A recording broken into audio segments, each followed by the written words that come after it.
আসসালামু আলাইকুম ওয়া রাহমাতুল্লাহি ওয়া বারাকাতুহু।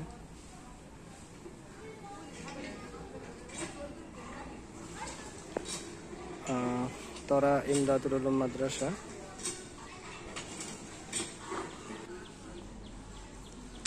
আমাদের মানিকগঞ্জ জেলার গিয়র থানায় অবস্থিত। এটা তরা ইমদাদুল উলুম মাদ্রাসা। মাদ্রাসার বয়স প্রায় 50 বছরের কাছাকাছি। মানিকগঞ্জ জেলার ঘিওর থানার এটা মসজিদ, আর বাকি এগুলো 3 সিট রুম। এই রুমগুলোতে আমাদের বাচ্চারা লেখাপড়া করে।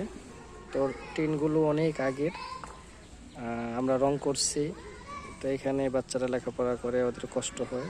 অনেকগুলো টিন নষ্ট হয়ে গেছে, রং করছে তারপরেও নষ্ট হয়ে গেছে। আর আমাদের যেখানে ছাত্ররা কোরআনে হাফেজ হয়, ওদের জন্য আমাদের রুমের জায়গা না থাকার কারণে আমাদের যে মসজিদের দোতলায় আমরা ওদেরকে পড়াচ্ছি, রুম না থাকার কারণে। আমাদের এই মাদ্রাসার এই পর্যন্ত প্রতি বছর 5 জন 7 জন 10 জন করে ছাত্র কোরআনে হাফেজ হয়।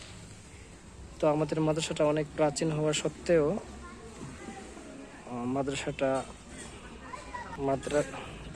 সত্ত্বেও মাদ্রাসার কোনো ভবন নেই। সেজন্যে আমরা মাদ্রাসার ভিতরেরই আমাদের মাদ্রাসার জমি উপরে একটা ভবন নির্মাণের কাজ শুরু করছি। আমাদের এই মাদ্রাসায় অসংখ্য ছাত্র যারা কোরআনে হাফেজ আলিম হয়ে বের হয়েছেন, এখন দিনের অনেক বড় খেদমত আঞ্জাম দিচ্ছেন। অসংখ্য উলামায়ে কেরাম এখান থেকে বের হয়েছেন। আমাদের এখানে অনেক এতিম ছাত্ররা আছেন যাদেরকে আমরা খাবারের ব্যবস্থা করি, লেখাপড়ার ব্যবস্থা করি।